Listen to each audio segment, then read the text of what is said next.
Handa bang mabasa ang lahat? Yes. Ayan, Handang manalo ang lahat? Okay, perfect. Okay, ayan. And then route verification. Ayan, to ensure that you have completed the full route, you must collect the designated yarn or string along the course. So, bakit po kailangan ito? Kasi partner, meron tayong mga na-encounter before. Kakastart pa lang ng gunshot na kung nasa gitna na siya nag-start.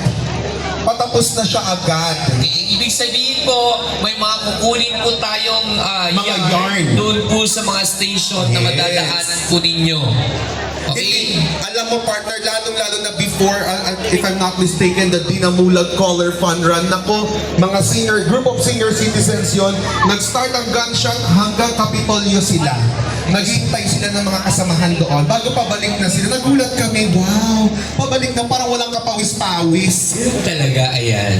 Yun yung marker natin mamaya, no? Yes, one red yarn. Ayan po, one red yarn for the 3K finishers. One red and one violet yarn ang kailangan makolekta naman ng mga 5K finishers. And one red, one violet, and one blue yarn for 10K finishers. Marshals and staff will hand out the yarn along the route.